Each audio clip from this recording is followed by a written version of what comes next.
Bushwhacks were some of the worst days I've ever had in the mountains, or life, really.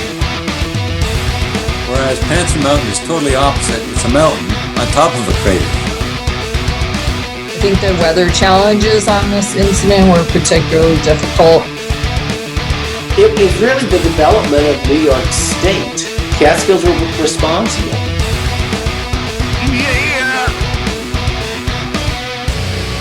Now you're listening to Inside the Line, the Catskill Mountains podcast. Rock and roll. I'm ready to do this. Rock and roll. So episode 163, unfortunate last minute cancellation.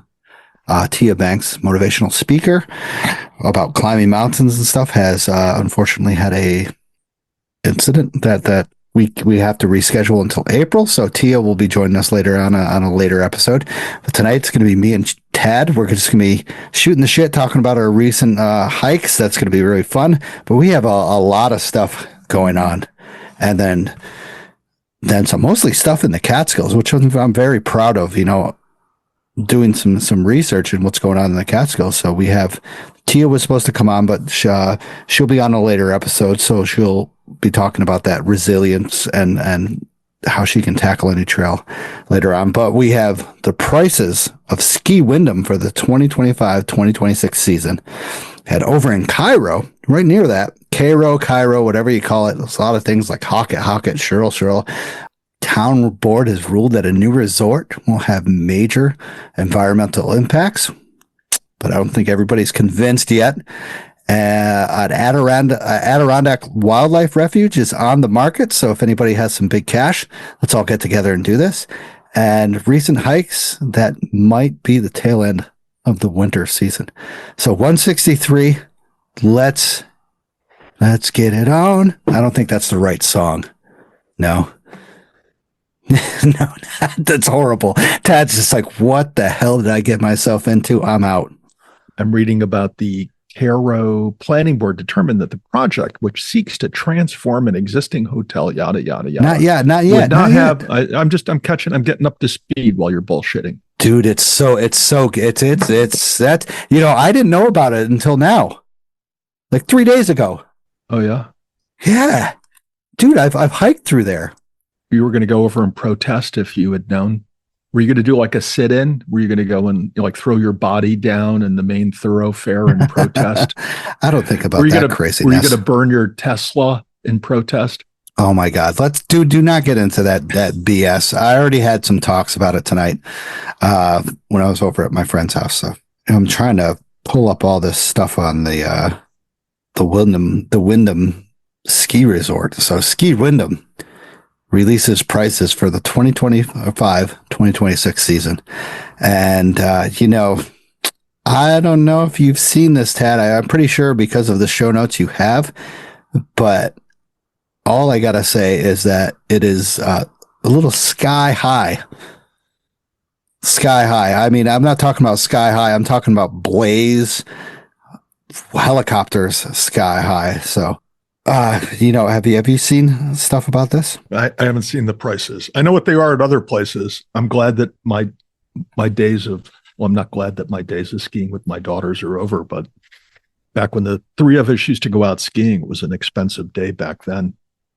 Where were you used to go out skiing? Windham? Oh, yeah. Well, we would go to Windham. We'd go to Bel Air. We'd go to Butternut, we'd go to Catamount, we'd go to Mountain Creek, we'd go to Elk. We got around. Anything within a day's drive of the house, other than Hunter Mountain, we would hit. For real? Yeah. What was your specific dislike of Hunter Mountain? Hunter Mountain has a lot of skiers, so going there with my kids, I felt was not a safe place to go. Plus they have these, Hunter Mountain has these slopes that they've cut into the side of the mountain that actually on one side of the slope, they have these huge retaining fences built out of wood to keep the snow more on the slope area than rolling off the slope area. And what happens when you get these episodes of warm weather and that snowpack contracts, gets smaller as it consolidates. You get like this gap between the snowpack and the wooden wall. And I was always afraid that one of my kids would go in there. Oh, So, wow. as a concerned parent, I didn't go there with my daughters. What kind of trail was that? Was that I don't know. It was a trail at Hunter Mountain. They're all of the old trails are kind of the same, in my opinion.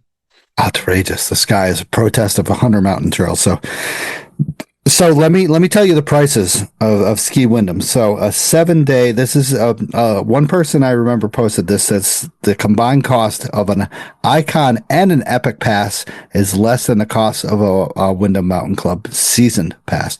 So Tad, you being a skier, you have the knowledge of skiing in the previous, I don't know how many, almost all of your life. What can you say about that so far? What?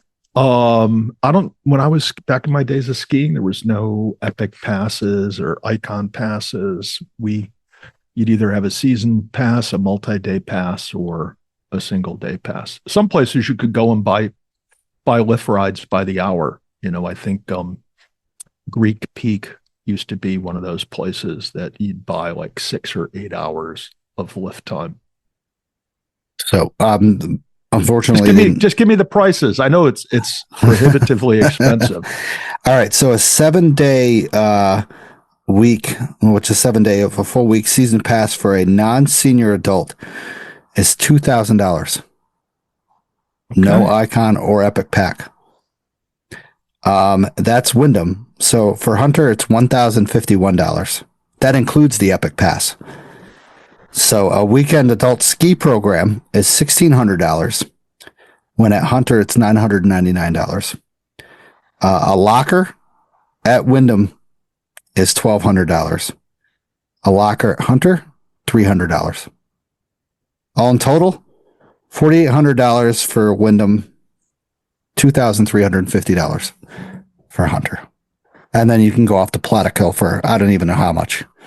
Yeah, well, Plattekill's not open on weekdays except for an exceptional, like a holiday, or they still might have that practice where if they get more of a foot of snow, they'll open up the next day. Wow. So what can you say about those prices, sir, being a skier, prolific skier? Yeah, well, back when I started skiing in the 70s, you know what I would pay for a midweek day pass at your typical New York State ski area? $80. $10. Holy shit. What the? Oh my God. Oh, he's going to get something right now. He took the headphones off. He's probably got a pass in the back. An old pass? I thought I had handy. I used to have in the old days, at the ski shop, they would have like one of those cardboard or poster board handouts they'd give you with all the local ticket prices. So I had one from 1977 with all these like one ski area was during the week, it was $5. Another would be $8, but you'd go to a more established mountain, you'd pay $10. You'd go during the week, you wouldn't wait in the lift line. You'd ski great snow because nobody had snowmaking. Skiing in the 70s was fantastic. Other than you had really crappy ski gear because they didn't have all the special fabrics back then, but that's all right. You didn't spend a lot of time waiting in line. You did most of your day you spent skiing. Wow. $10. Yeah, $10. So no shit. And now, with these, here you want it. So back when I was in college, I used to buy the Summit County, Colorado season pass. That's Breckenridge, Copper, Keystone, and Arapahoe Basin. 4 significant Rocky Mountain ski areas. A season pass was how much in the early 80s? I'm guessing $100. $250. $250 you could do world-class skiing all season long, especially at Arapahoe Basin, because they would be able to go past the mid-April cutoff for the Rockies. So you could ski your legs off for $250. Now you will cut your legs off and have to donate them. Yeah, now $250 at Windham gets you a lift ticket and a beer. Not even a helicopter freaking ride. Yeah. So Jesus. That's why I don't have a burning desire. Well, I want to go skiing again, but I just, with the prices the way they are, I wouldn't go skiing in the East in January.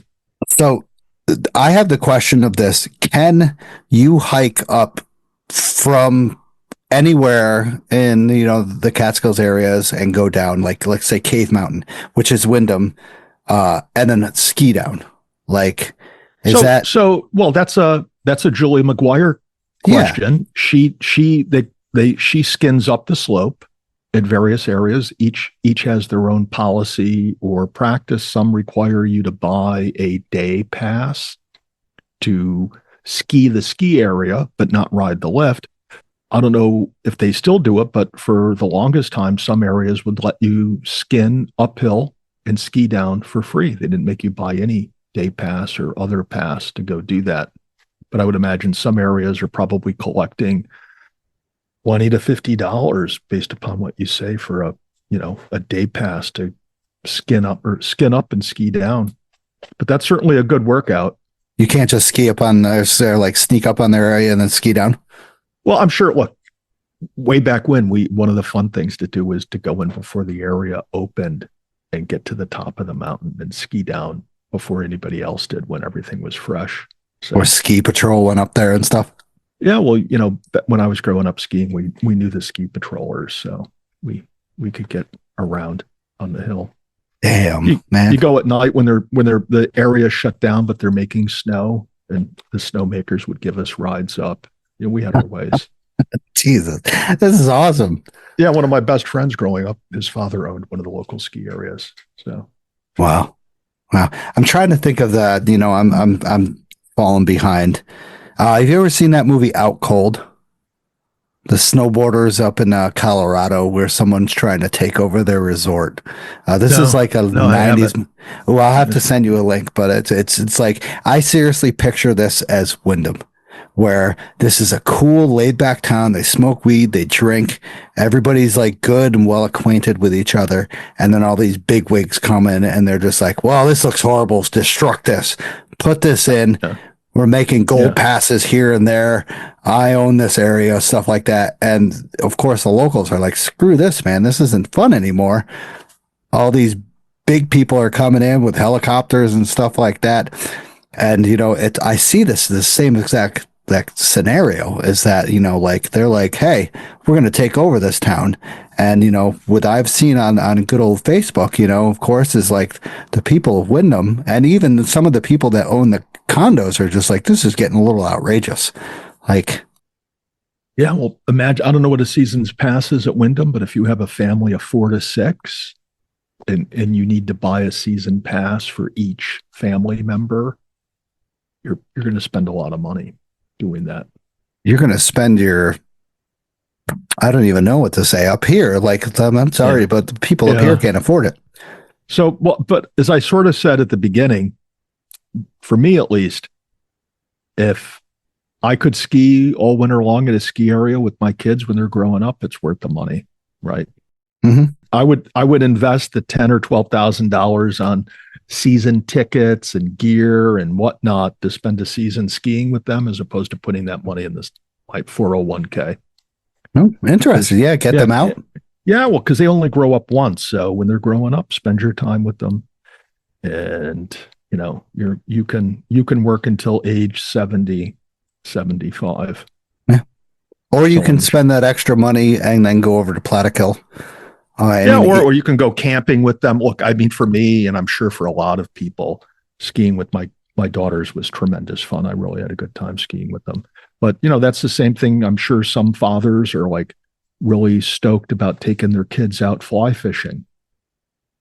Right. Where you're standing in the water all day. And to me, it seems like a low adrenaline sport on the one hand, but on the other hand, if you're really into fly fishing, I'm sure you get all stoked up about doing it with your kids or golfing with your kids or whatnot. You're out with your kids, you're sharing what you like to do with them. I'm all for it. Even if you have to buy a $2,500 season's pass or something to go ski at Windham. And frankly, I think Windham has much better terrain than Hunter Mountain, in my opinion. Other than that southwest faced at Hunter, when they have snow on it, is good skiing. So the more steeper, like the Black Diamond and stuff like that. Well, it's not only that, but it's got better sun exposure. So the lighting is better over there. The snow with the sun will soften up before other parts of the mountain. You get less flat light. It's a decent area to ski, but the problem is they don't get a lot of snow on it. Either it blows off, they don't make a lot, whatever. It's the good days of skiing that part of the mountain are few and far between. However, if you go to side, they don't have snowmakers on those southwest sides. They have to. They would never get enough. Well, they rarely would get enough natural snow to make that viable. It all blows up on the east side and then doesn't swift over to that east rust side and stuff like that. Well, no, it gets over there when they blow it. When you blow snow, it's fairly heavy. You can point the guns down lower so it's not carried by the wind. You don't blow snow on a windy day when it's all blowing off the mountain. There's different variables you can utilize to get greater snow blowing efficiency. But the best skiing in the Catskills, in my opinion, is Plattekill. I've heard so much good stuff about them this year. They have been ripping it up. Let's hope they listen to the podcast and they get on it. So why don't you? I've been aching to go skiing. Why don't we go out? If it's going to be a sunny weekend day, I'll hit Platte. If you supply me with skis, I haven't been out snowboarding in over like 20 years. So snowboarding, skiing, I know French fry and pizza. If you can take me and you can film me doing this amazing stuff. Film me. I'm going to bring Alex. He's our new cinematographer. He's going to catch you going down the hill. I'm going to rent him a Skidoo snowmobile for the day so he can video you falling on your ass, sliding down the hill, screaming like a baby. I won't be screaming into the woods. As you head into the woods where the mountain lions are. If you are willing to take me skiing again or snowboarding again, I would love to do that, especially at Plattekill, and then maybe get the attention that I've tried to slap on them 5 or 6 times when I've put my business cards all over their area when I've hiked there 3 or 4 times. So Danielle, if you listen to this, get a hold of us. We're a good time, definitely a good time. So Ted, once again, like you're. It's really good to have where the Catskills are prolific on skiing and stuff like that. We have Bel Air, we have Hunter, we have Plattekill, we have Windham, all good major resorts located within 2.5 hours of one of the biggest cities in the world. So, I got a really quick answer. What is your thoughts on Bel Air? What are their their runs, their stuff like that, their snow? What do you think about them? So Bel Air, in terms of ski areas, is an anomaly because it's a state-owned ski area. They do not need to make a profit. There's no bank lending them money that's going to shut them down or fail to give them a loan for the next year if they don't make money this year. So a lot of your ski areas or operators are faced with the dilemma: do they blow snow this week and just have it melt next week? And that eats into their profit margin and maybe puts them into the red. Bel Air doesn't really have to think that way. They don't have to think about getting a line of credit renewed. They don't have a lot of the worries, the day-to-day worries that your privately owned or corporately owned ski area would have. So it other than dealing with the bureaucracy of the state, it's a much easier place to operate because you don't have to worry as much about the bottom line.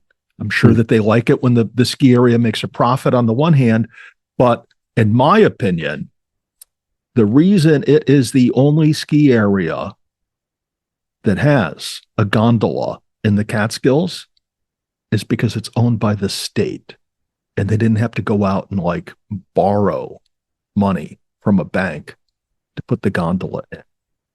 What do you mean? I thought Hunter and Catskill. What do you mean a gondola compared to what else? What are the gondola is that enclosed capsule that you hop in and it takes you up the hill, so you're not exposed to any of the elements. You're in that little cab going uphill. The rest of the ski areas just have chairlifts where you sit on a chair.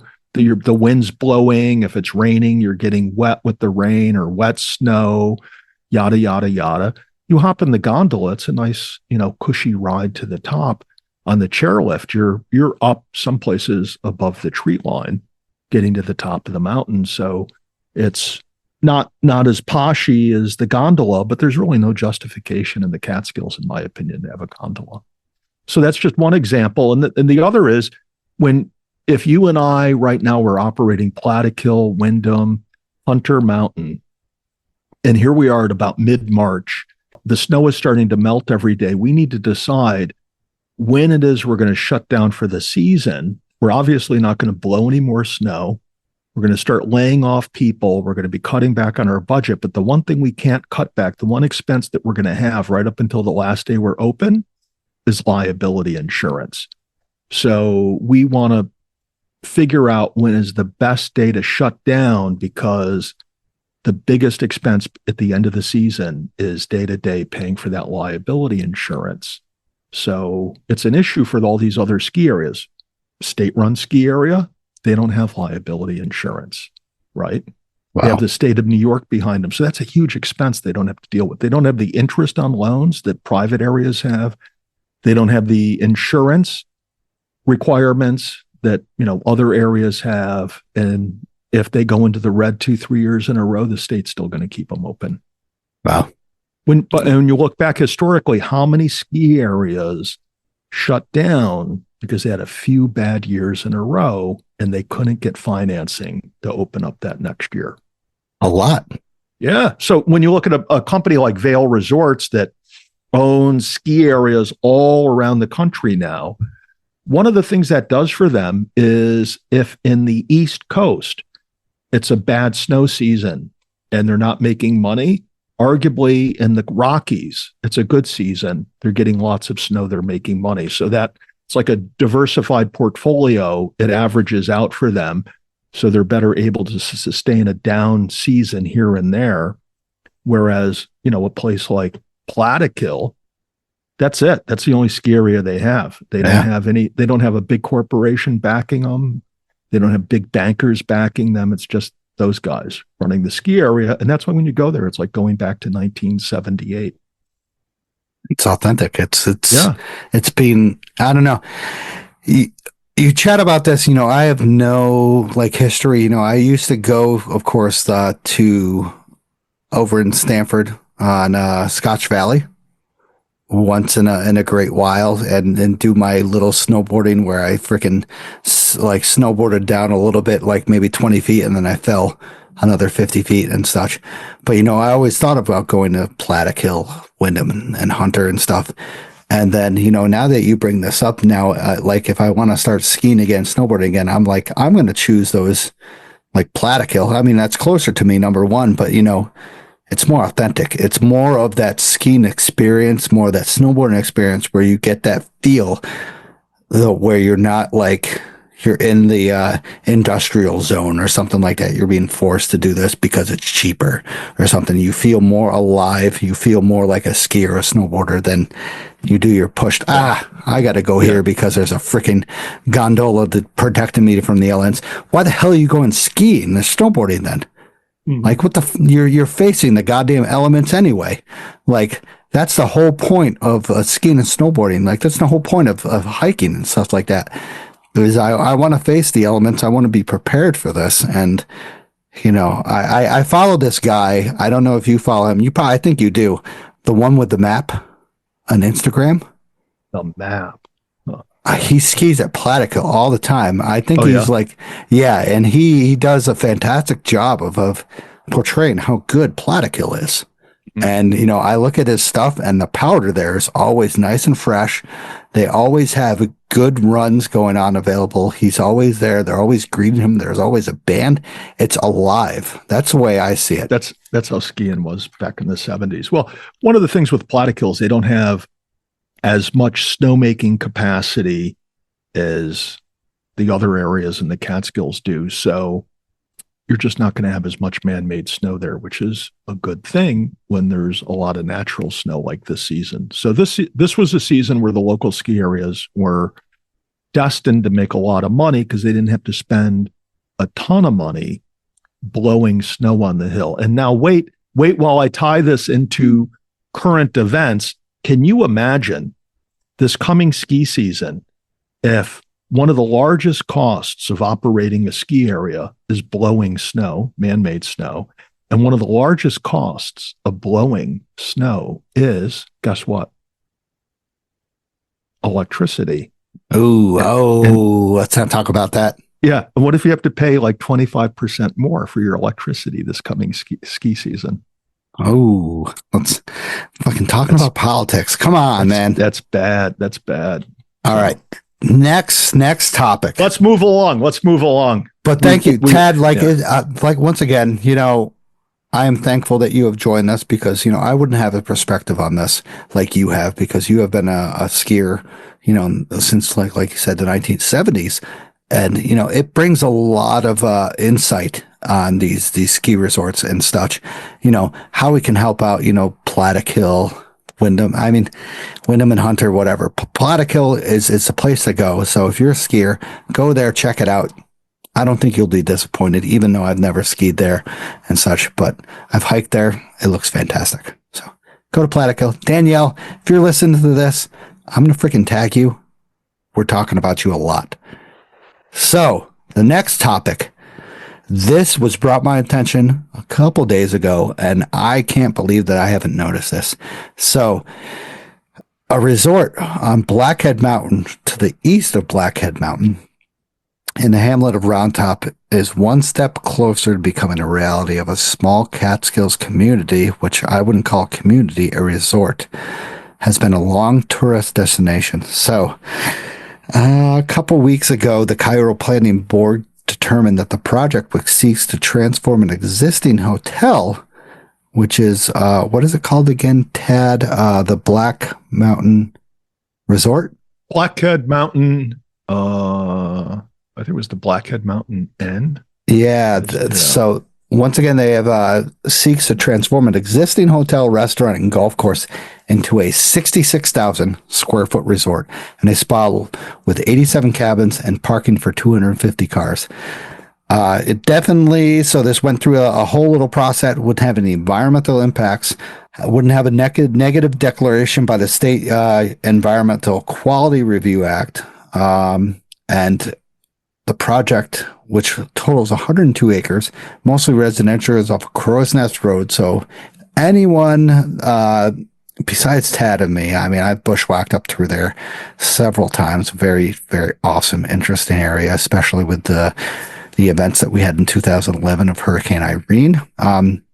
This would be the largest resort ever approved in Cairo. Cairo. What do you call it, Ted? Cairo. Okay, Cairo. Yeah. Okay, Cairo. This set has dragged for more than a year and has sparked a controversy among town residents, some including former owners of the property. Some have supported the proposal, some have not. Of course, we always have that. There is a big group called the Friends of Round Top that plan to then block the project. So let's go a little bit of review of this. So the location is the former Blackhead Mountain Lodge, which abuts the Catskill South State Park and has a residential property in Round Top. It is 102 acres land on 3 parcels. Currently, the land use approximately 6% buildings and roads. Now, the applicant proposes that to triple the number of development and approximately 70% in total. This site includes so much information. I'll include in the show notes. The redevelopment proposal is almost entirely brand new construction that replace all green space. These are some of the most proposed structures and land use changes. 87 new buildings will be approximately 3,200 square feet in total. 91,000 square foot lodge that will be 40 feet tall, known as a spa, dining for 300 people. This sounds like an old Catskill Mountain House kind of thing. 264 guests in total, 25% increase from the original application, 127 lodging units, 90 individual structures, 200 to 300 full-time staff, which is good upon that, 288 parking spots, an awesome helicopter pad for Blaze that will bring in thousands and thousands of people like they thought they would at Windham.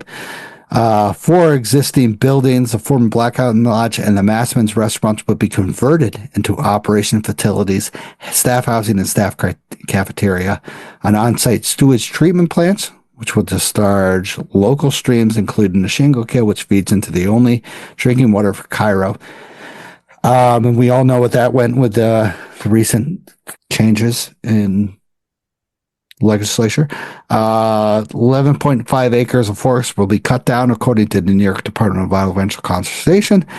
3.1 acres of water storage were engineered into existing ponds and streams. Tennis courts, walking trails, and destination restaurant, destination bar, pools, and other amenities will be generated. I will post, of course, the in the show notes what this website is. It says that the Sixth Sense is part of the Intercontinental Group. The PLC will ultimately be the brand that is endorsing this property. And it looks like it is an extensive thing. This Save Round Top site seems to be very, very aggressive on saving Round Top. And, being a person that has hiked over this area, I would say 2 years ago, I hiked over here from the Shingle Kill down from Arizona Mountain, seeing people golf there, and then all of a sudden hearing that people weren't golfing there anymore was pretty crazy to me, because I was just like, when the hell did this shut down? And then all of a sudden I see this, and then I'm just like, oh wow, so there's a massive resort that's want to be built here. And they just approved this over in Windham in the area as well. So it's sort of happening, I guess. Can we say that? Well, it's made it one step further in the approval process. That doesn't mean anybody's lent them the money to build it. True. So what are your thoughts about this? Like, this is a former 18-hole golf club, kind of like small lodge area that had old since the 60s and 70s brought on, and then now like it's being renovated into, it looks like they're taking out the existing golf course and putting in lodges and resorts and condominiums and stuff like that to make into this big huge resort. And as we saw in the past, Ted, with I always forget with the Catskills resort or resort whatever it used to be, that's not successful. It wasn't a good idea. And what was that place outside of Middleburg or Middletown or something like that? That resorts Catskills, or the casino? Oh yeah. That's outside of Monticello. Monticello. Yeah, it's struggling. It's struggling like crazy. Yeah. And then we have proposals like this, where it's like, so here, let me ask you if you're aware of this approval. The state of New York has given the green light for a $400 million project to develop 2 hotels, 259 lodging units, a conference center, spa, organic golf course upon land adjacent to the Bel Air Mountain Ski Center. For real? Yeah, that 2 hotels, 259 lodging units, ski in, ski out. Right. Total number of developed acres is 273 acres. Yada yada. Where is this? The west of Bel Air, correct? Well, I'm gonna say it's more to the north. Yeah, I guess the northwest. But this was approved in 2007. It's never been built. It was controversial at the time for its size, the area that it was going into, yada, yada, yada, right? Big project back then, 400 million, that's got to be like 750 million yeah, now, right? Never got built. So these people over, what is it, in Round Top, they have that project. Let's see if it even gets built. They have these approvals. Now, this is just a secret neg deck. After they get the secret neg deck, then SECRA refers to the State Environmental Quality Review Act. And so the planning board gave this negative declaration saying the plans as designed mitigate any serious or substantial environmental adverse impact. So they've kind of harmonized the project with the surrounding area, according to the planning board and its consultants. Now they need to get other zoning approvals. And once they get those zoning approvals, then they need to shop the project around and get financing. Mm-hmm. Really? Yeah. Okay. Who's going to drive all the way? If people wouldn't drive to Bel Air, right next to a ski area, right, to go in that project that was approved in 2007, Right. maybe there's an 17, right? irony. Did you say 17? So that was 2007. seven. So maybe Oh. maybe the irony is that project was approved on the heels or on the eve of the financial meltdown in 2007, 2008, right? Mhm. Maybe this project up in Round Top is the same thing. We're on the verge of some economic collapse. I mean, to think about it, we talk about, you talk about that Catskills resort over on the southern side of the Catskills that hasn't been successful. And I don't see that lasting another 10 years. It's like, I don't even know how many stories high. It's got to be at least 40, 50 stories high. I don't think it's that high. Oh, okay. Well, I'm sorry. Coming from a place that only has, like 8 stories high is a significant thing. I see that as a crazy area.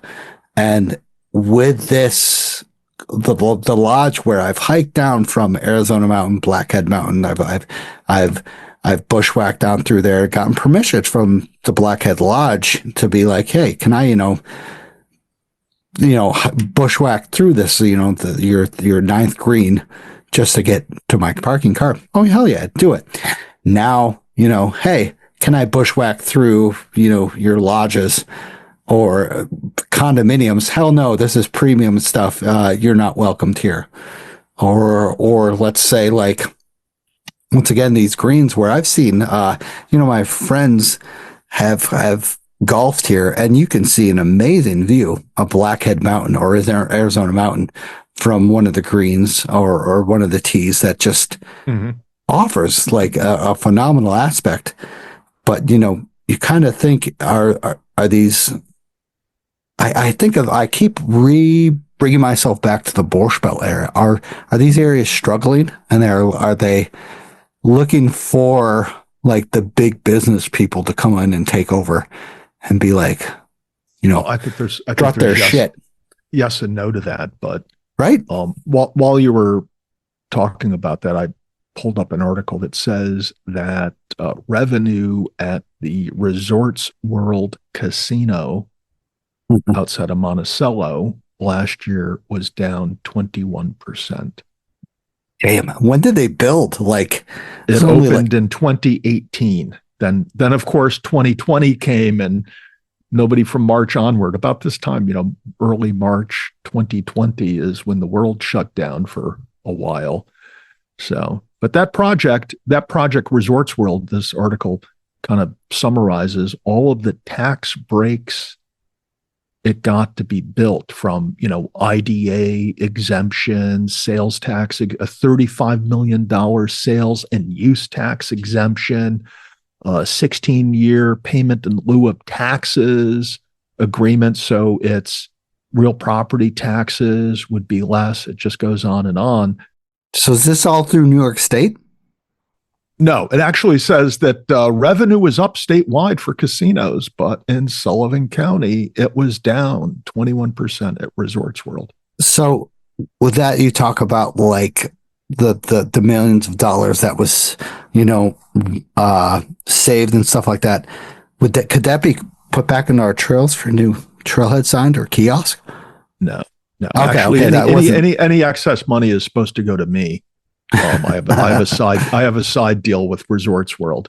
So we have a side deal with New York State, probably. Yeah, and with the state of New York. So with talking with Rusher and Horn, they were just like, yeah, give this guy all the money. Yeah, but there's just a ton of articles that if you want to dive down this rabbit hole, it's endless.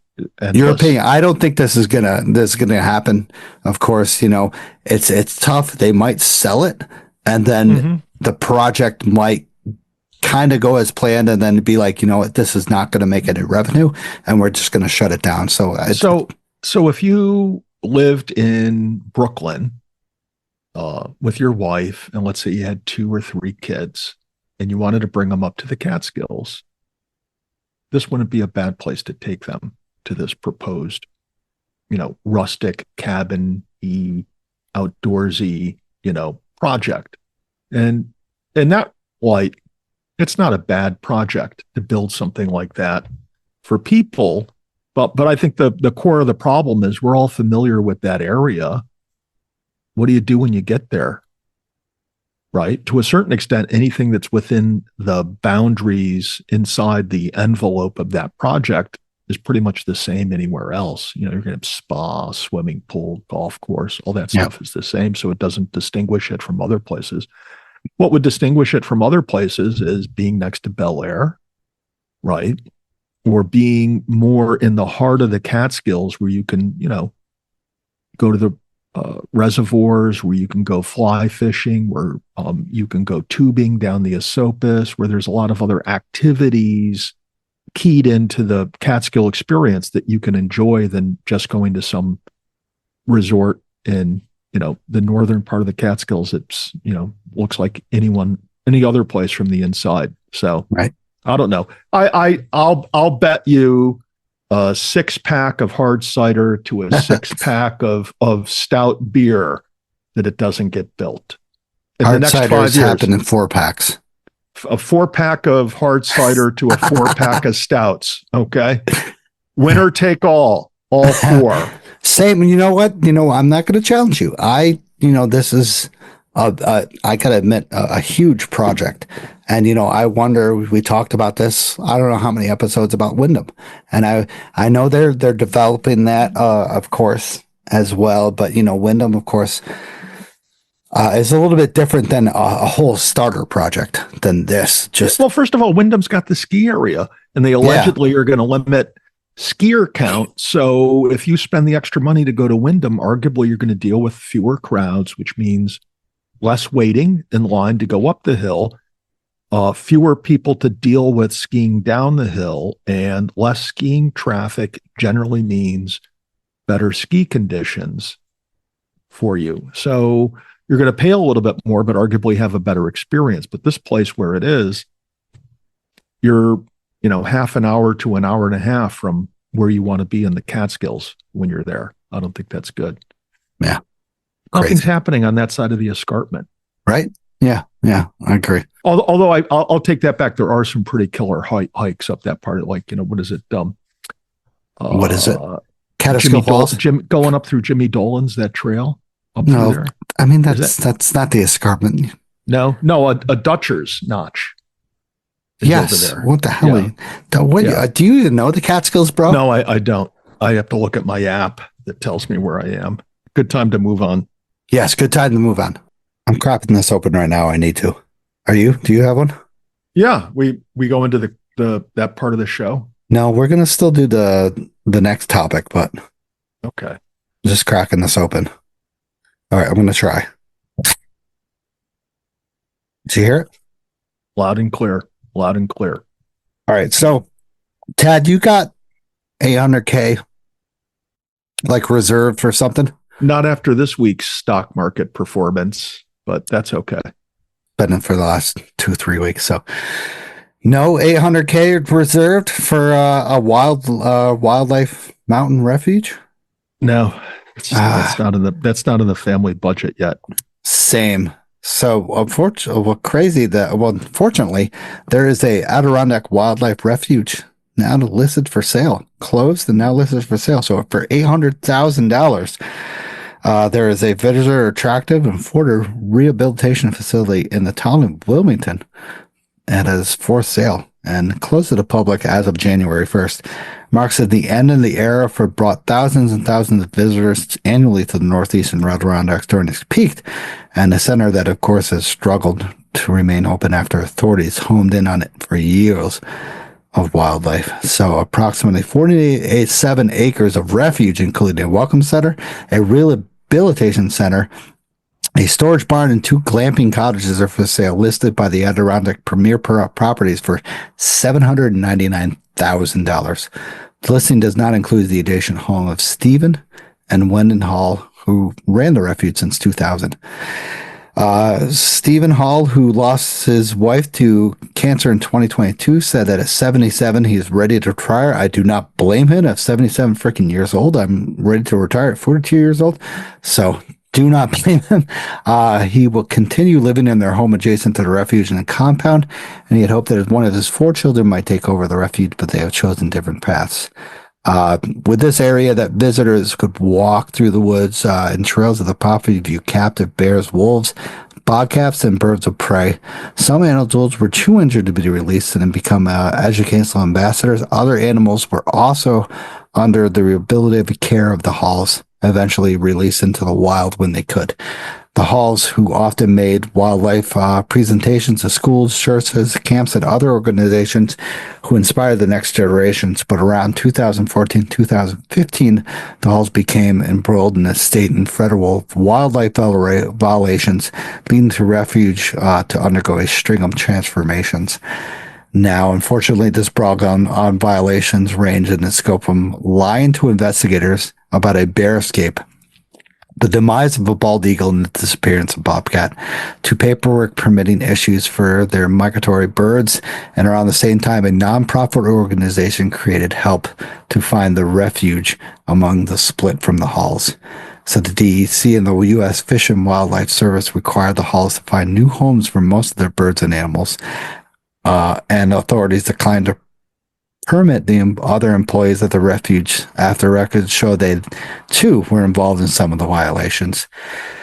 This strings a whole bunch of stuff together, saying that he warned the DEC the risk of relocating the animals in an email, saying that he told the explorer, the Adirondack Mountain Explorer, that these critters were bonded to me, and he said that several didn't survive beyond the separation. The refuge's oldest wolf died about 3 years ago, and the 2 other wolves were transported to a rescue organization in New Mexico. They slowed once again once the bears and the wolves were gone. Actually, it's the main attraction. Of course, everybody loves bears and wolves. It says that Newton Falls couple Kevin and Jackie Woodcock, who constructed many of the buildings and animals enclosure on the refuge, unsuccessfully tried to reestablish it. The DEC refused their approval, and the Woodcock applications for the Wildlife Rehabilitation Center, citing their commute, inexperience, and other issues. The Woodcocks were traveling 80 miles one way to attend this facility. The Hall said they were welcome to stay at the cabins on any site. Wendy Hull was diagnosed with cancer and died in early 2022. Despite a few of the trying years at the refuge, Wendy Hull was well regarded as the rehabilitator in the world, said that she nursed back to health and tried many countless times, even though being diagnosed with cancer. He attempted to reinvent this facility as a livestock clamping educational institution, but he was unsuccessful. So, once again, if you have $800K, let's put this all together and let's come together and let's get this wildlife refuge going. Wow, this is like one of those topics that was just amazing once again since whenever they were developed back in the 80s until now, where they're being told to shut down because they've done too many violations of what's up to help out. So, yeah. Sucks. Anything, Dad? Well, it sounds like the buyer's probably going to get some land to convert into, one of these cabin sites, just like what we just talked about, glamping, cabins, whatnot. A lot of regulations these days make it hard to run a facility like the Halls had. And you may or may not remember the Catskill Game Farm. Remember that, Stosh? I do. Right. Yeah. So that's sort of what this thing seems somewhat similar to. And the Catskill Game Farm has been closed for quite a long time. Oh, yeah. It's been over 20 years. Yeah. And I see somebody, had tried to buy it last year and converted it into housing lots. I don't know what type of traction that project made, but I don't think it made any traction at all. Yeah. Yeah. So you think with social media that, something like the Catskill Game Farms, people would be like, have that, and then that inspiration would be like, oh, I want to revisit it again. But it just, the nostalgia.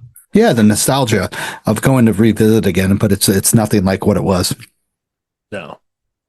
Well, it's all run down and been abandoned for decades. I remember reading somewhere a while back where you could pay a fee and go in there with a bunch of like photographers and take photos of all the abandoned buildings and It'll be like stuff. one of those crazy, goofy, not goofy, but like I don't know how to say it, like ghostly stuff abandoned. Yeah. It's almost like, but with all the animals and whatnot that's been there over the years, I'm surprised if you went and you didn't catch some weird disease, some funky virus or fungus, whatever. So it's not my cup of tea.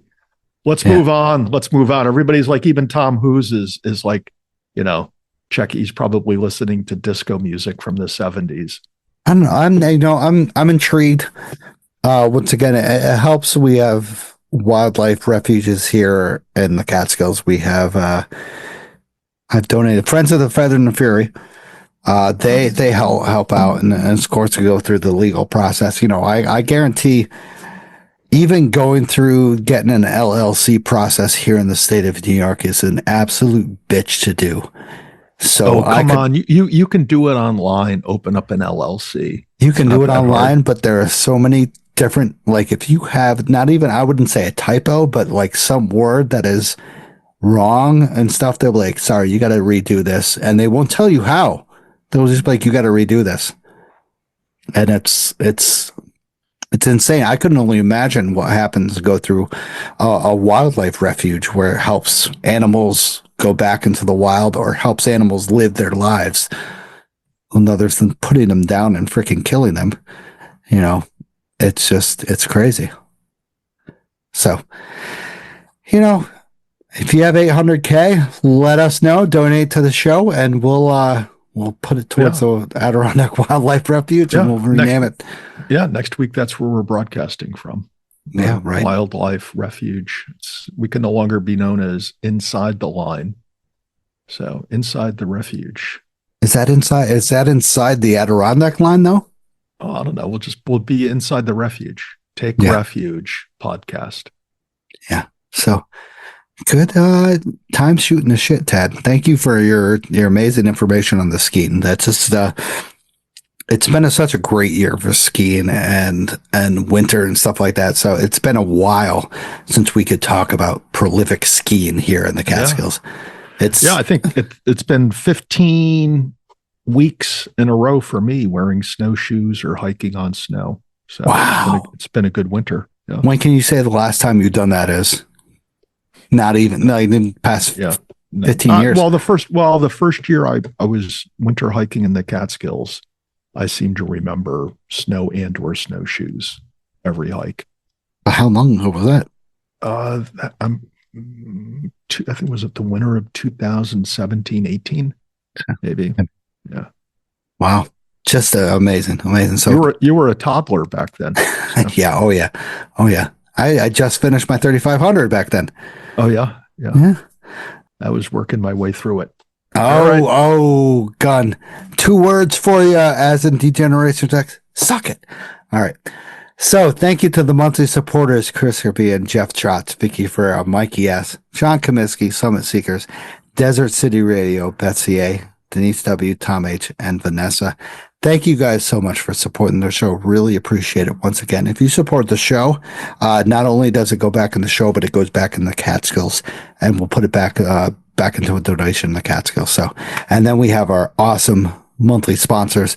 So capture your love story against breathtaking backdrops with Outdoor Chronicles Photography. Molly specializes in adventure couple photography, and she'll immortalize your moments amidst the stunning landscape of the Catskills, Adirondack, and White Mountains. She'll craft timeless images that reflect unique bond in nature's grandeur. Embark on an unforgettable photographic journey with Outdoor Chronicles Photography. Don't hesitate to get a hold of Molly on all platforms. Also, If you want to discover the wilderness, you should do it with Trailbound Project. Our expert-led hiking and backpacking education programs offer unparalleled outdoor experiences. Whether you're a beginner or seasoned adventurer, join us to learn our essential skills, explore stunning trails, and connect with nature. Start your journey today with Trailbound Project and unlock the great wonders of the outdoors. They have a lot of stuff going on, from WFA to snowshoeing trips and different seasonal adventures. So check them out. Also, Molly, I just want to say, did an awesome photo shoot up on the White Mountains, and it was just absolutely amazing. So check them both out. They have done amazing stuff. So mention the podcast of one of your hikes through social media, and we'll chat about it on the show. You can tag us by typing at the big A with a question mark around it, whatever it is, ITL Catskill podcast on your post, and we'll chat about it on the show, and we'll talk about it soon. So I want to give a big shout out to one of our biggest listeners, Lisa Morales.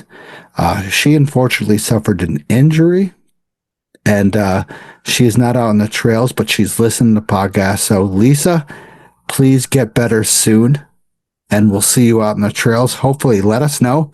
Tad and I, there's an ambulance going by. I don't know if you can freaking hear that or see that, Tad. Maybe it was Lisa getting her ride to the hospital. It was probably Lisa getting a ride to the hospital. Oh, that's horrible. Yeah, poor Lisa. I apologize already. So That was what ridiculous. happened? What happened to her? Was it like a hiking thing or something else? I don't know if it's embarrassing, but apparently she went out to clean her car off and she fell and kind of braced herself and she hurt her wrist. Oh. It happens all the time. You know, I hear more of the people getting hurt outside their house than out on the trails. Yeah. Well, Yes. statistically, that's where you are more often, is around your house than elsewhere. So Correct. that's kind of the hub of your activity is around the house. Yeah. So Lisa, hopefully you get better soon and you get back on the trails. Let me know when you get back on the trails. I'd love to join you. And Tad will join you too. I will force him to join you. Yeah, but not to hike up. What's the name of that mountain? Overlook. I'm not doing Overlook with you and Lisa. Oh God, man! Everybody has been saying that. Be like, I can't believe you have been to Overlook. You know, it's going to be some prime sunset time now that we have a little extended time, and I could actually meet you there. And it'd be actually good prime sunset time with no people there. So also Pink Pody 818 Tracy Rankin has once again taken her friend Ann up to South Brace and Allander Mountain from Quarry Hill Trail and back down Allander Mountain. So we talked about this last week with Mike. So that was, I wonder if that was an inspiration that she did. She said spikes on and off, and we had all, I did. I had spikes on all. She said a bushwhack to vet avoid some serious ice to avoid getting their feet wet to thin ice. Water was definitely raging in the area. Only one human was seen in the 8.3 miles, and she considers that a perfect day. Of course, she had her post-hike chai at Irving Farm. She loves her chai. Yeah. I previously would joke about it, but now I've learned to respect it. So why is that? Well, I don't know. I think it's an interesting drink. It's not your basic tea. It's more body, more of a bold flavor than just a regular tea. So do they have this at Stewart's? No, it's Stewart's. You have your choice of 1040 weight motor oil or day old coffee and or hot chocolate. Yeah, or really, really greasy pizza. Actually, the other day I was intrigued. I saw some guy walk over to the chili and like soup station and start ladling something into one of those paper bowls. And I've never seen anybody do that. I thought it was very brave. It's like going to the dark side of the moon. Yeah, he lifted open the top. I was expecting something to jump out at him, but he was very content. Nice. Salivating as he did his thing. So once again, Tracy, thank you for tagging the show. Also, Joanne was previously on the show. Beyond Blazes on Instagram did the 6, and she did drop her bags at Table to tag Table Mountain. So one of those crazy adventurers, of course, to drop their bags and then to tag Table without any resources available. You could have died. A mountain lion could have killed you in the middle of that. So just to let you know. So Tad's just like, I agree 100%. Yeah, that's look, I think the 6 is a great hike for me. It's like the perfect length. Doing the 9 is a little bit too long for me, but I could do the What about 6 the all 8? the time. The 8, the 7, I don't know. There's something about the last couple miles on the 9, unless you have like a car spot at the Slide Mountain parking area and you don't have to hike all the way back to Denning, then it's not so bad. I gotta admit, anything over 15, 16 miles is definitely pushing it for me. My aging joints don't do well in the teens. wow, we're getting old. I am old. I'm not in the getting phase. I'm at the old phase. I've already crossed the threshold of old ageness. But I gotta admit, you summit. It doesn't go from either side. You summit Wittenberg or Peakamoose, and then you have that long, hike down. Yeah, the ridge walk. Yeah, it's just endless. And Peakamoose is more forgiving than Wittenberg. But coming off of Peakamoose just takes forever. It does. Yeah. It's a nice hike, but it just takes for freaking ever. Wittenberg has, of course, that challenging area within the first quarter of a mile. But then once again, you hit the Terrence lean-to, and then it's forever. And you hit some flat spots. You're like, oh, I can gain some ground. And then once again, you have some downward stuff. And it's just like, God damn, when the hell is this going to end? Mm-hmm. And that's a problem. But it's so good, so nice sometimes. Yeah, well. Yeah, once again, I agree with you. These knees don't agree with that. I did the 9 once, and it was enough for me. Right. So when I'm good enough. Yeah, it was fun. We had a good crew. We had a lot of fun. Sure, everybody remembers that hike. And so, Joanne, thank you for joining us last episode on the Native American Heritage Sites. That was a fantastic episode. Yeah, it was fun. And of course, who else would be out with Tom from Who's Outdoors? Who's Outdoors? I thought you were going to be going with him this weekend. Yeah. And then plans changed. We didn't hook up, but yeah, he wanted to do Friday, Balsam Cap and Rocky. And that's a hike I'm always up for. Mm-hmm. So, and points beyond. I mean, if you want to go from there to Lone, Table was, the 6. The 6 is always fun. Mm-hmm. Yeah, if you have multiple cars, that's even better. Yeah. Or you can be like who you met up with, Death by Nettles. And oh, yeah. I'll talk about that later. Hold on. Talk about that later. So Tom was at Windham, and he did Windham High Peak, and it looks like he had a great time. Looks beautiful views. That view from Windham High Peak over to the Blackheads is iconic. I hate to say this. I'm gonna break DEC rules and say iconic as fuck.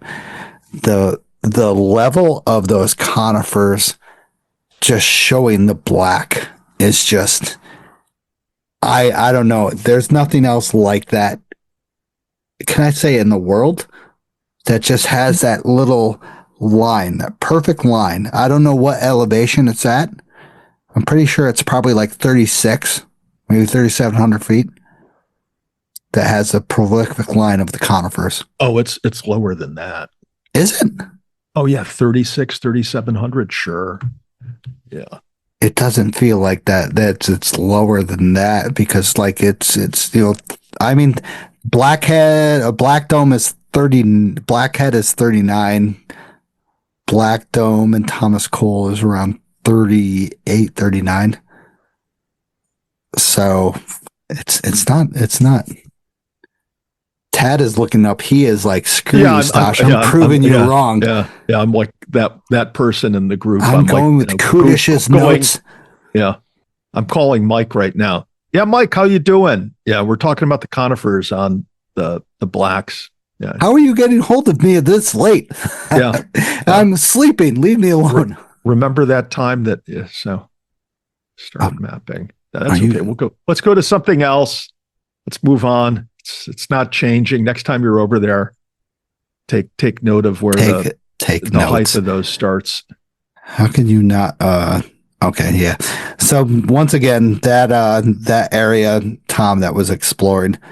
Good for you. It ripped it up, and it looked beautiful. Of course, you can't.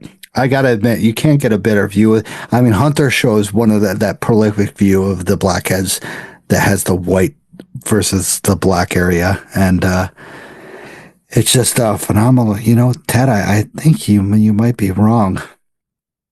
I think it's 3,500 and above. So that's 400 feet. You might be right. All right. Yeah, I just want a 4-pack of stout. All right, stout, 6-pack of stout. I thought we were doing all right. You want to buy a 6er? Because I get 4-packs of hard ciders and you do 6-packs of stout, right? Yeah.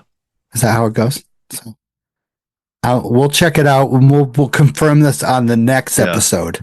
Yeah, we'll get our research staff on this topic. So thank you once again, Lisa. Get better soon. Tracy, thanks for tagging us. Joanne and Tom, thanks for tagging us. Tag us on the show. Once again, ITL Catskill Podcast on Facebook and Instagram. We'll definitely chat about you and how awesome you are. We should have a drawing. If you tag us, we put your name in the hat. Every now and then we'll pull a name out of the hat and you'll win something. Like a high five or something? Nah, we'll come up with something better than that. Like a Tesla, like a black Tesla, extended range, slightly used. When do you got to bring that up? All right. So also buy us a hard cider, support the show, support the Catskills as well. Once again, anything that doesn't go to the show goes back towards the Catskills. And, you're supporting the Catskills. So also rate the show. Joanne recently said that she rated the show. So thank you, Joanne. Really appreciate it. You can go on Apple Podcast or Spotify or something and give us 5 stars. That's what only we accept. I think so. Ted, I already cracked open what I had, so I'm going to talk about it. This is for Todd Bold, my friend. We love our hard cider. So 1911 sour raspberry hard cider, absolutely phenomenal. I enjoy it. And then 1911, is that the Tree to Can brand? Yes. Yeah. Okay. And definitely it says it's 6.9. Ooh. That's a little high. Oh, he's cracking it. I'm ready to crack. Everybody pull over, stop your car, stop what you're doing. Ooh. How'd I do? Sweet. Yeah, so we have a Mountain Lion? Is that a Mountain Life? I was a little disappointed. Life, yeah. A hazy pale ale Mountain Life from Westkill Brewing. I picked this up when I was in the Catskills last. It is tasty. It's a hazy pale ale. So Westkill? Mm-hmm. Mountain Life. Yeah, it's nice. Is that new? I don't know if it's a new flavor for them. It's a new flavor for me, and it's nice. It's not like overly done with floral, fruity, hoppy stuff. It's just got a nice balance to it, if you will. So nice. Coming from Ted, that's pretty good. So what I was thinking is we should pick a day, like a Sunday or a Saturday or just some weekend coming up in April, and all of our listeners should plan that weekend day to, after their hike, go over to Westkill to drink, right? We'll have like an informal gathering there, and everybody needs to mention the podcast when they're ordering. Oh, I came here because of Stosh. I came here because of Tad, inside the line, because they don't give us any recognition. Let's just douse them in recognition. Yeah. I know it sounds bad, but I've tried to get a hold of them several times to get an interview, and unfortunately haven't been successful. It's been 15, 16 times. I hate to say it. If they don't, then we're just going to move over to the Woodstock Brewery. Yeah, I mean, no, I've already had him. Not the Woodstock Brewing, Catskill. Okay. Catskill Brewery. What's his name from the Catskill Mountain Club? Yeah, in Livingston Manor. Yeah. He is a big. I think he's the president of the Catskill Mountain Club. Oh, is Paul. he? Yeah. Well, that's a nice establishment over there. It's a little off the beaten path for most Catskill hikers, but when you're out hiking Balsam Lake Mountain, and if you came up from Jersey, New York City, Long Island, it's a good place to go after your hike. And I'm pretty sure they do like a lot of stuff around the Catskills, of course. Julie is a big Catskill brewery kind of person. Yeah, she likes their Devil's Path IPA. Yes, she'll pound one down and then somehow freaking ski down the thing drunk. So, well, I wouldn't say she's drunk, but somehow she skis down. You cannot tell me that in like 5 minutes you finish one of these things and you're not wasted. She doesn't sit up there for 35, 40 minutes to finish this and then hike and then ski down. I don't think drinking one beer would necessarily get you buzzy. Really? Huh. This is my sixth one since I can't even talk. I've had 6 of these so far tonight. Yeah. See, we're making this entertaining. So, what about previous hikes, Tad? Do you want me to go first? You want to go first? Like, what do you want to do? Why don't you go first? Because then you can chew up all the time, and then I can just blitz through mine. After yours, because mine was somewhat ho hum. Yeah. So this Sunday, I went up Twin Mountain, crossed it off another of my winter list. I knew from previous reports on the Catskill Trail conditions, every other place on Facebook and stuff like that, people were using mostly their spikes. It was a hard packed trail. So once going up Pridger Road, I went up from, did I go? Yeah, I went up from Pridger Road, and there was one part where I was driving and there's that little turn when you go into the circle part. I turned and my car slid probably a good 3 feet, and I had a big panic attack. I was like, oh, and then it gripped, and I was like, oh shit. I do have snow tires in that thing, so there was probably 6 cars in the parking area. So I was like, okay, there's a good amount of people going up here. I did not see one person until I got up probably around a quarter of a mile away from the trail junction, which I threw on spikes right away.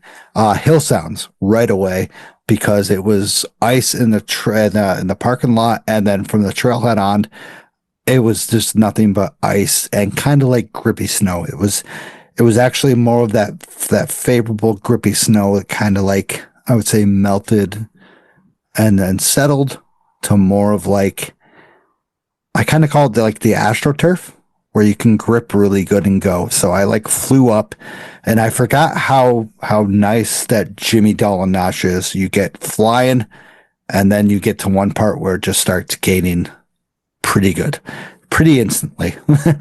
And I didn't hit any significant ice at all throughout the whole hike. I gotta admit, there was only one area where you saw that kind of I would say clear ice. Is that what you call it? Right? Yeah, we can call it ice.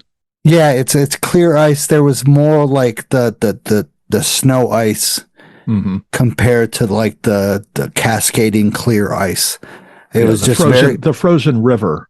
Yes, right, frozen river. There was very many spots because of the previous rainstorms that you could see the flow of water coming through the snow, which was absolutely insane. I was just like, oh wow, there was water coming through here from that lake. I heard they got an inch and a half or something like that, and I was cautious. I didn't bring, shame on me. I didn't bring my snowshoes with me. But, I knew through all these reports that it wouldn't be needed.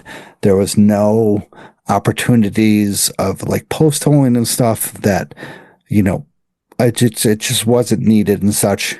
So once I got to part of the Jimmy Dolan where I started gaining, it was pretty nice ongoing, a pretty constant gain. Grip was absolutely phenomenal. The hill sounds were just gripping so much. It was such a good day. Very little wind. I hit the junction. I was like, I won't go to the notch yet. I'm going to summit south or east twin, and then I'll go over to the west twin and somewhat. And I passed this one guy who kind of gave me, I had snowshoes on his backpack.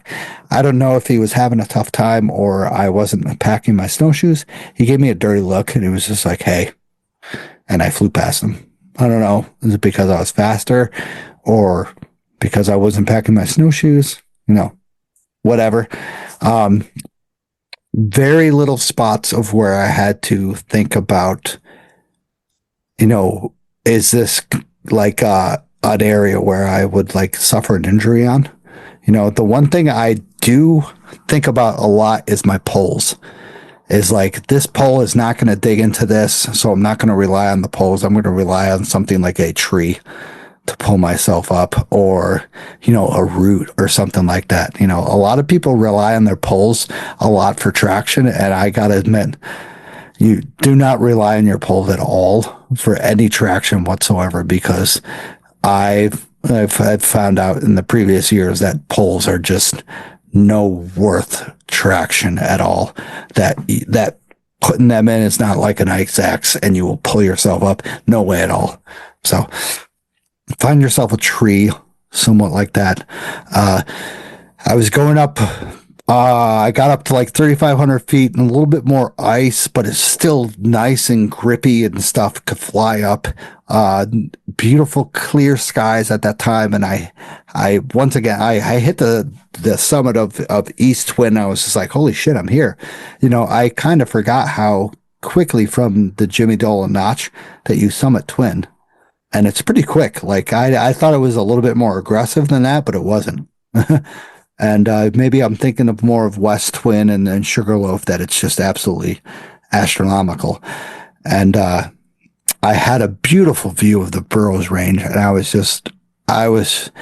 I seriously, I don't know, Tad, if you've ever seen this. And I mean, people my age, there's this one video that goes around of a hardcore metal band playing at Denny's that says, "What the fuck is up, Denny's?" Have you ever seen that? Yep. No, I've never seen that stuff. And it shouldn't be surprising that I haven't seen it. So I will send you that. So this is like a little. Please do. The missus and I will, after the show, will quickly jump on and check it out. As we eat pancakes, do we have to eat pancakes when we watch that? Absolutely. Okay. So we'll get some Denny's cakes. It's a local metal band that they're starting their energizing. It's like, what the fuck is up, Denny's? What the fuck is up? And then everybody gets going crazy. What does this have to do with hiking in the Catskills? So when I summited Twin, I was so excited because Twin is my favorite mountain. The view is just beautiful. It's your favorite mountain, but you've never done it in the winter. Outrageous. I have done it March 22nd. Okay. So March 22nd, I'll actually show you. We did it after those rungs were removed. Remember the rungs? Yeah. Interesting how you know how you did it after the rungs were removed. Isn't that incredible? Yeah, that's very interesting. Yeah. So when that happened, we did it after the rungs were removed and we had to jump from that area. But anyway, so when I summited, I said, "What the fuck is up, Twin? What the fuck is up?" And I got so excited. And then somebody apparently heard me from West Twin. So I go over to West Twin, and there's this little scrawny little guy sitting over there. And I'm just scrawny? Really? Oh, that's bad. No, he's not scrawny. He's wiry. I'd call him wiry. Not scrawny. Yeah. All right. Wiry. I was just like, "Hey, what's going on?" And he's just like, he's like, "What's going on? My name's Zach." And I'm just like, "Hey, what's going on? My name's," he's like, "Wait a minute. I know you." And I'm just like, "No, you don't. No, you don't." And he's like, "You're Stosh from the podcast. And I'm just like, no, you don't know me. My name's Tad. I'm Tad. And he's just like, no, you're Stash. Obviously, you wouldn't pass for me. He's just like, no, you're Stash. He's like, I know you.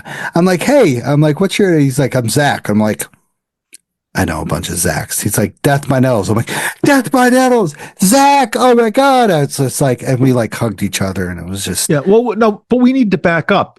Didn't he tag you in his post? Didn't he tag the show?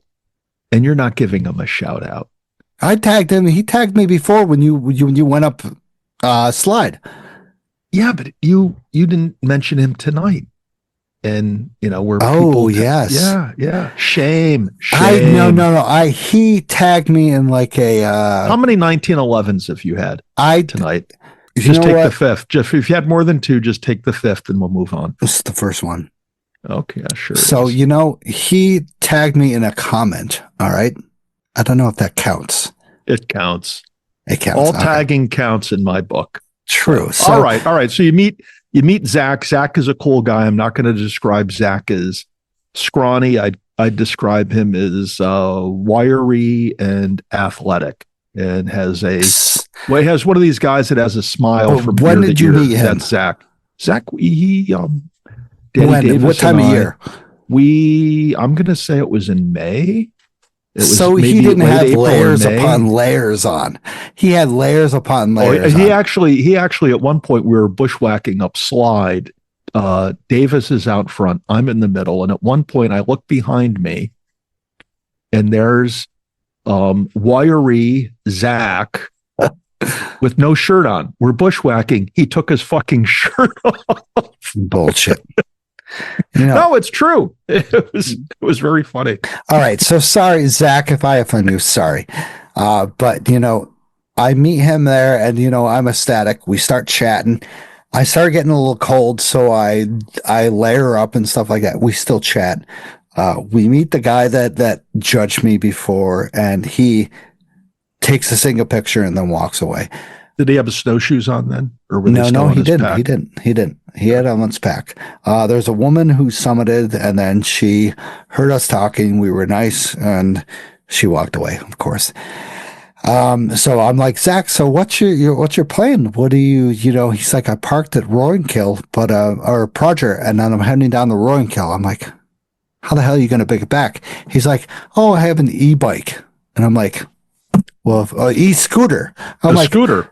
Of course. I'm like, freaking, do you have like winter tires, that thing? He's like, sure do. Like, Jesus, what? Yeah. I'm like, this guy. That's a cool concept. I mean, I do the bike and hike all the time, but whether it's an e-bike or an e-scooter, that just gives you like a whole new element of versatility and capability to get out there and do longer hikes without doing an out and back. So kudos to Zach to being innovative on that front. Yeah. And I was just like, you got to be kidding me. And then thinking of just going down from Twin, that west side of Twin is notorious for ice and notorious for just being insane. And I was just like, let me know when you're down from there and contact me, please, because I'm just like, I'm always, being search and rescue. I'm worried as heck. And he made it out in one piece, of course. Because he's wiry and athletic, like I said. Oh, he's wiry. He is. He is wiry. He was great to talk to. He's done so much stuff. Yeah. We were looking at older bark and stuff like that. He's like, oh, I've been up there. I've been this where I like to look over here and over there. I'm just like, man, we need to get together. Me, you, and Tad need to just freaking tackle some part of area. Yeah, he does some wild hikes, man. Yeah. I gotta admit, the way down was fast and furious. I did the whole hike in under 3 hours. On the way up, I had beautiful views. On the way back, hit snow flurries. Beautiful 29, 30 degrees, but it's crazy. Once you hit sort of elevation, it started turning a little mush. And the parking lot was a thin sheet of ice when I got there, but as I left, it was like mushy snow. It was really incredible how the difference is within a couple hours that could happen. And then after that, I went over to meet my search and rescue friends who were having a drill over at Scott Road. And the wind over there was crazy. Just being in the Pritchard Road area, there was no wind, but being over at Scott Road, there was so much wind. It was so cold. It was astronomical. And being at Scott Road, there's no fights. Nobody was getting in fights and fighting each other over parking spots to see over which could see Catskill Falls. So Stosh is referring to my second time ever over there, where I split my hike in two parts. The first part, I headed to the north and up in the mountains. And on my way back from there, I stopped at my car to just kind of like veg and refuel. And while I'm hanging out in my Jeep, a rather aggressive pushing match broke out in the parking lot right in front of me. Seriously, right in front of your freaking car. Get the hell out of my way. Yeah, literally. So it was very interesting. It was conduct unbecoming the hiking community. All right, so are you ready to do some questions about your hike? I wrote down some things I want to ask you questions about. No, this is the interrogation portion of the recent hikes. Tad new poles. You got new poles, right? I had straight poles. What'd you get? Last when I hiked with Stosh up Catskill High Peak, he rather radically bent one of his poles. So what did you get? What did you replace it with? Ozark Trails Walmart poles for $9. Okay. How'd they work? They worked pretty well. I had the I don't know, what do you call them on there that you put the snow baskets? Is that what they're called? I've Down never heard of. Yeah, snow baskets on the bottom. So they're just fine. It was perfect. Mm-hmm.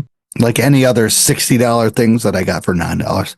Yeah. So are they like 3-part poles, 2-part adjustable? 3-part. Okay. It's very common. Yeah, it's very good. So you related to us how quickly you seem to get up and down Twin Mountain. To me, that sounds like this time of year when everything is packed in. It's like a sidewalk that you're hiking on, a white ice sidewalk. Do you think that's why it was just so fast moving? Beautiful. Yeah. Like you said, a sidewalk. Yeah. It was just phenomenal. Yeah. So as long as you have the right traction device on, you're going to make good time with that. Which brings me to my third question. Post holes. You weren't punching through at all with your foot? Not at all, unless I went probably like a foot off. Yeah. Of the trail. Yeah, that wasn't my experience on Saturday. Yeah, in part, I'm going to say it's because I was not on commonly traveled terrain, although I was on trails or road pretty much the whole day. But no, I didn't have as firm of a base. It was yielding in spots. So just for our listeners' knowledge and information, how far does your foot have to punch through the snow for you to consider yourself creating a post hole? That's a tough one. I would say at least 6 inches. 6 inches? Yeah. You might be close to me. My rule of thumb is if the top of the snow is just under my boot laces, where my laces go into the sides of my boot through the eyelets, that's where I consider putting my snowshoes on ordinarily. Although on my hike, the second segment of my hike, I realized that putting on snowshoes was the better practice. So, wow. Yeah, but generally, if my foot is going in or my boot's going in far enough that only the arc of my shoelaces or bootlaces are above the snow or deeper, then I'm going to put snowshoes on. Once again, it shows the controversial aspect of going on a well-known trail than a trail that's, less traveled. So I'm going to give you, this is my thinking on it. You said you were faster because the trail was firm, unyielding. It was like walking on a concrete sidewalk. So you were able to get a good push off of it. And when you have that unyielding surface and you get a good push off of it, it's also less fatiguing because you're not using your lower leg as much to make your forward movement. And when your foot starts to punch through the snow, right, and you no longer have that firm base to push off of, and it's like every step is becoming more and more irregular. I find putting on the snowshoe is less fatiguing now because you're getting a constant base to push off of, and you can hike faster because you're getting a better push off with each step. And that's what I did on my middle segment of my hike on Saturday. Is I realized that whether I was every third step or at times it was every step was just breaking through the surface enough that I wasn't getting the same base to step off of with each step. Just having that consistency by putting on my snowshoes and being able to really push off of each step, it was less fatiguing. I made better time. Yeah. It's once again, it's all about who has traveled on the trail and stuff like that. I had 5 or 6 people ahead of me that has traveled on the trail. I mean, there was this day, and of course we had the rain and the freeze. So, if well, you were on it. So you were, if you one of the remember most well-known trailed. Yeah. So there was probably in the past week, more than a dozen people, right? So my experience on Saturday, if you want to move to my experience. So I'm going to wrap it up. It was awesome. I went to Pico Idache. I had beautiful views, blah, blah, blah. Amazing. Clear skies on the way up, flurries on the way down. Absolutely phenomenal. Tad, let's get on to you. Where did you go and why did you go there? So after I think my last 15 weeks or hikes in the Catskills were all, mountains over 3,500 feet. I decided and I finished a winter single season. So I thought that this past weekend would be a good opportunity to double back to my all trails Catskill list and knock off, one of the few remaining hikes I have for that.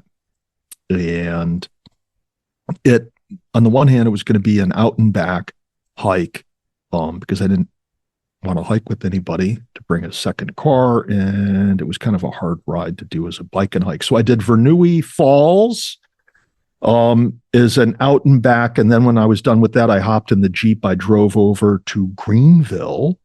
I think it's Spencer Road, and I hiked from there out to the Pikamoose Road and back. And then once I got back to that Greenville area, then I hiked the roads, because that's part of the trail, as weird as that sounds. Part of the trails on the all trail list is this road. So I hiked that road segment back to where I ended my Verneuil Falls hike. How do you say it? How do you say it? Is it Verneuil? I think it's Verneuil. Is that right? I always say Verneuil. Verneuil, but there's a Y on the end. Verneuil, yes. Yeah. Do you think the Dutch would have put a Y on the end if they didn't intend to pronounce it? Verneuil. We're going to have to do a whole segment on a whole show on Catskill pronunciations. We're going to have to get like some Dutch guy in clogs to come on. Go ahead. Sorry. All right. So it'd be good. So the first segment, one of the things that was interesting about the first segment of this hike was in the mispronounced Verneuil Falls area, starting from Upper Cherrytown Road. This is really on that area where the Catskill Mountains are kind of blending into the gunks, at least in my opinion. So you kind of get some of the gunks vegetation when you start out, and then you head west, you go out to the falls. It was basically hiking a wide logging road, but an older logging road, not super wide, but it was wide enough that you could hike maybe 3 people wide if you wanted to, through a lot of rhododendrons, some stream crossings. It was very windy on the way out, pretty much all snow covered on the way out, but very thin snow cover. So I just, early on in the hike, I put on my hill sounds. No, actually, I put on my cheap micro spikes to hike out there. All right. I wasn't even carrying my snowshoes because I knew it was going to be thin cover. Got to the falls, checked out the falls. But you packed the thicker micro spikes, or the thicker hill sounds, just in case, right? Nope, just a pair of cheap $20 micro spikes. And I was confident that they weren't going to fail me because after my last Catskill hike, I had to do some repair on them, replace some busted links. So at any rate, I got out there, checked out the falls. Looks like there used to be some type of mill out there from the ruins I saw. Then I headed out to this parking lot. I wasn't expecting to find a parking lot in the middle of nowhere, but it's accessed by these seasonal roads. And I turned around, went back to the Jeep. That was about 5 miles and a modest 400 or 500 feet of gain. I didn't see anybody until I got back to the parking lot. I was like the first one out there that day. And then, so then I drove back down to like, what was it? Kerhonkson or something like that on, just in the valley there, and stopped at Stewart's, fueled up with the Stewart's coffee.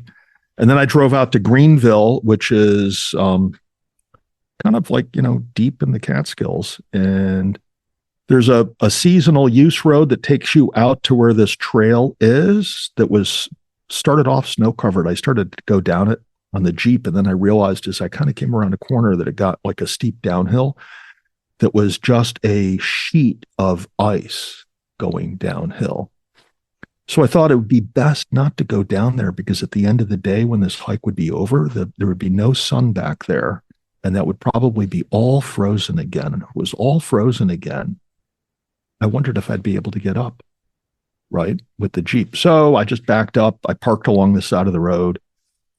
This time I brought my snowshoes and my hill sounds with me. And so I got out to where the trail goes through this area, and I headed west out to Peekamoose Road. The hike was generally along a wide trail. It brought me along, what is that, Bleacher Hill, where the fire was? White? No, it was, White House Road. White House Road, yeah. But the, as soon as this thing queues up here, it is Bangle Hill, right? Oh, yeah. So I went out through that in the beginning. Jesus. Yeah. So I went out there through the Bangle Hill area. You go through some spruce groves on the way out. Otherwise, just a typical Catskill hardwood forest. I saw somebody's tracks headed in the opposite direction. But like I said, early on, I was wearing my hill sounds to start, because the little seasonal road walk was icy. And then I got onto, it's part of the long path. I got on that, switched over to the snowshoes soon, because I was just punching through the snow so much that it was just really hard to make good time. I put the snowshoes on. I really started to motor along. As I summited the mighty Bangle Hill, which has a peak elevation of 2,346 feet. Yikes. Yeah, then I descended down like 1,200 feet to the Peekamoose Road. Yeah, so it's like 1,100 feet descent. And it's fairly steep going down. And as you're going down, it is, to that road, and the whole way down that you are going to be turning around and immediately going up this road. You're like, this is the first like major uphill that I had for the day. And so it was a real significant huff and puff. But I have to say, on the way up, I put my I took my snowshoes off for the descent and just put on spikes, because I think that's faster going downhill, and it was icy enough and firm enough that I wasn't punching through. And then turned around, and on the way up, I just put on my snowshoes again and used the televators, because that takes some of the steepness out of your step. And I just cruised right up that, got to the summit of the aforementioned Bangle Hill, and continued on my way back to the seasonal road. I see here it's called Spencer Road. And as I got there, the sun was going down. I cut out some of the curbs in that trail by bushwhacking on my way back, because it was kind of pointless to stay on the trail. I got to Spencer Road, and then I hiked Spencer Road over, I guess it's called Popple Hill, back to the Venery Kill Fall Trail, and then turned around, went back to the Jeep. So I retraced almost everything that I did that day. It was a long day. Wow. which made for that beautiful sunset shot I posted today on Instagram. On my way home, I captured that. So for whatever reason, I ran out of battery juice on my phone, and I didn't get all my tracks. So I was somewhere over 16 miles, but because of all the snow, it was just really, really smooth hiking. The whole time, I have to say, the whole time I was there, especially once I again summited the mighty summit of Bangle Hill Mountain, and could see Peekamoose and Van Wyck. I really kind of wished I was over there, because those really looked like it would have been a great day to be in the higher mountains of the Catskills. But I knocked off these segments of my Catskill All Trails or All Seasonal Road challenge, and it was fun. Had a good time. Nice. Getting out and about. Jesus Christ. Yeah, well, when you say that, nice getting out and about, I have to say, frankly, I was struggling with these thoughts of, why am I doing this? Because a lot of this hiking is ho-hum terrain on the one hand. On the other hand, I was out hiking and in snow conditions. It was a beautiful day. There was nobody around. There was just one fellow's footprints in the trail going in the opposite direction from the logbook. It looks like he was doing a segment of the long path that day, but his entries at Peekamoose Road was on that same day as mine, but on the other logbook down at Verneuil Falls, nobody had been out there for weeks. Wow. Yeah. So crazy. It's like the trail seldom traveled. Yeah. Maybe that's maybe because it's not like a spectacular trail on the one hand. But I will say, and I throw this in because we did have the episode with our two ranger friends, you could see some evidence of that fire on Bangle Hill.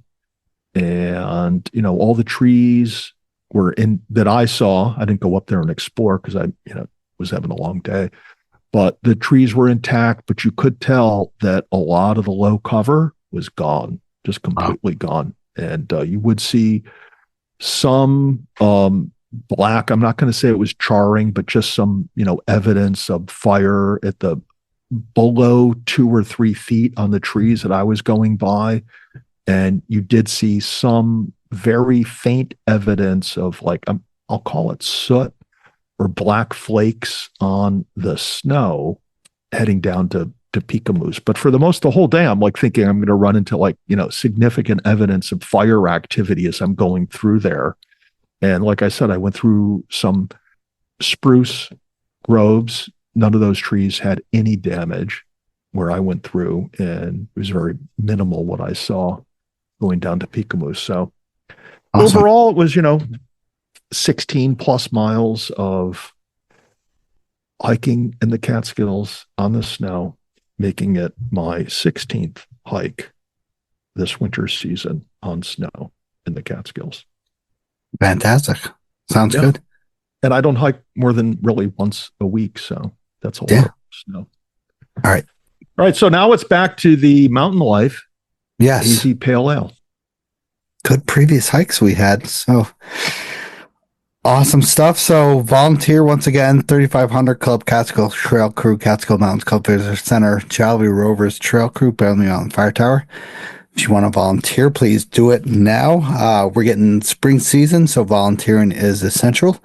Blowdowns need to be removed, and help is needed. And we'll get, once we get into the spring, summer, everybody will need volunteer work and help. Also, if you need stickers, get a hold of me on email or Instagram or Facebook, or get a hold of Tad GSBar1 on Instagram, and we'll get you free stickers. So, weather forecast. I mean, today it was crazy. It was like 60 degrees here up at Oneonta. What was it for you? I don't know. I was inside all day, I hate to say, but it was beautiful outside. I did notice on my way home a few fellow Jeep drivers with their top down. So that's how warm it was down here. So that's pretty significant. Yeah, it's warm enough to drop the top. Okay. So that's, I mean, this weekend it looks pretty pretty decent. Friday looks clear. High of 43, a low of 36. Wind is minimal, very 5 to 25 miles per hour late at night.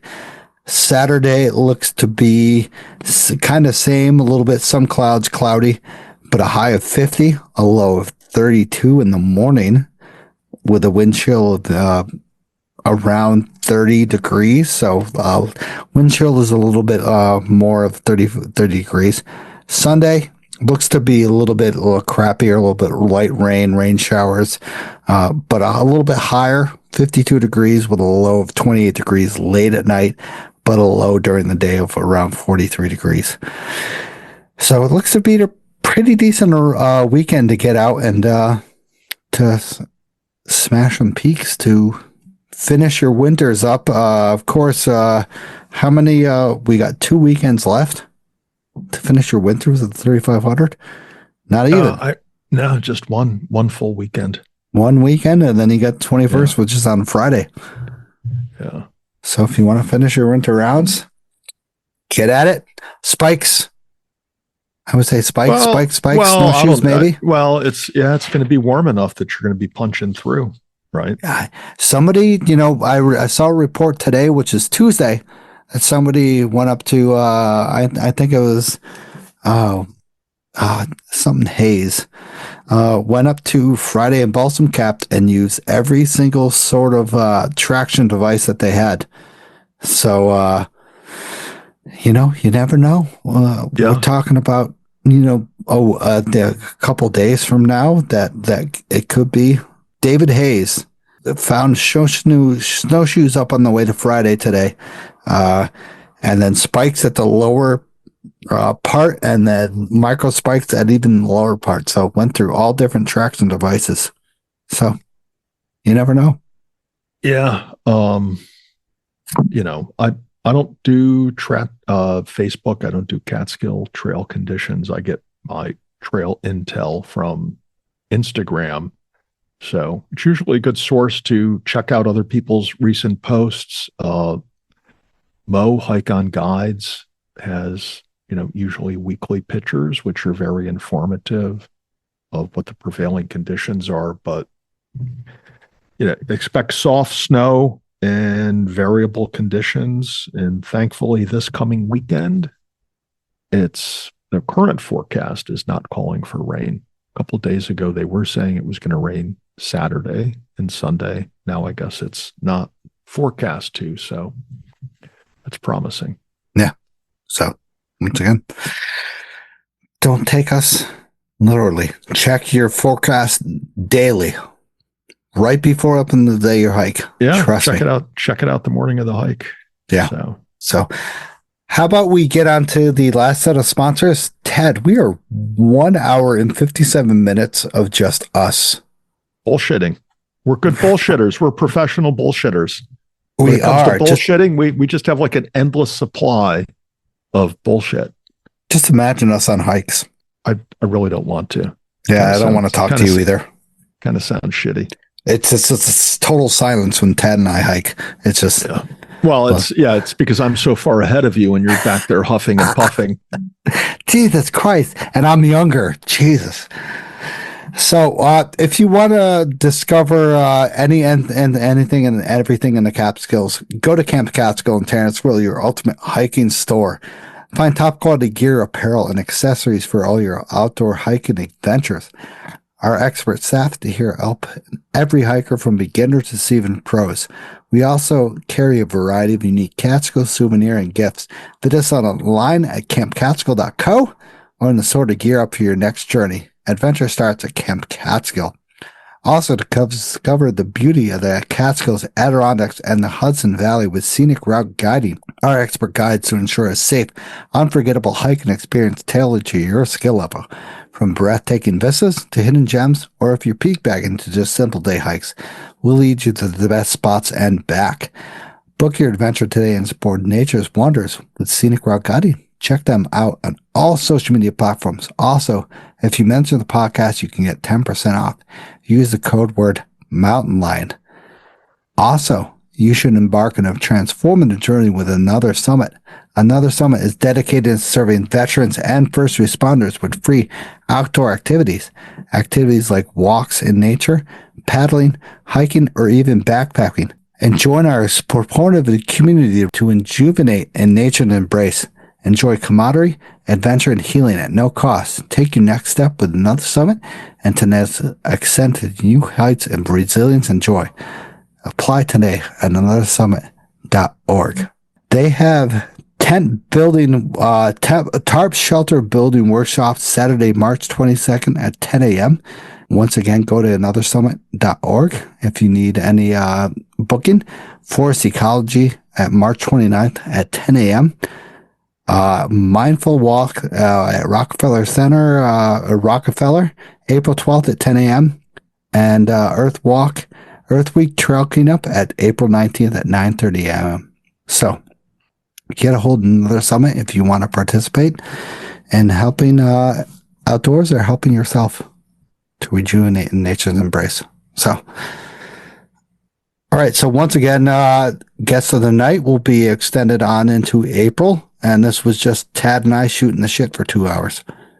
Shooting the shit and drinking Westkill Brewery Mountain Life Hazy Pale Ale.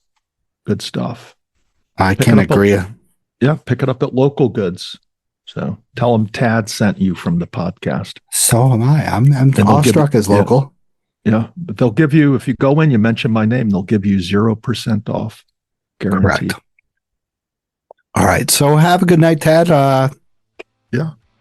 I hope you enjoyed it, and I could have fun hiking this weekend if you're out. Going out. Going to do something. All right. Have a good night, buddy.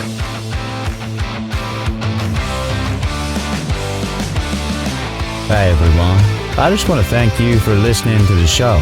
If you enjoyed the show, subscribe and throw down a smooth review on Spotify, Apple Podcasts, or any podcast platform that you use. You can also check daily updates of the podcast, hikes, hiking news, and local news on Facebook, Instagram, Twitter, and the official website of the show. Remember this. You gotta just keep on living in the Catskills, man. Livin. Wicked, wicked, wicked, wicked.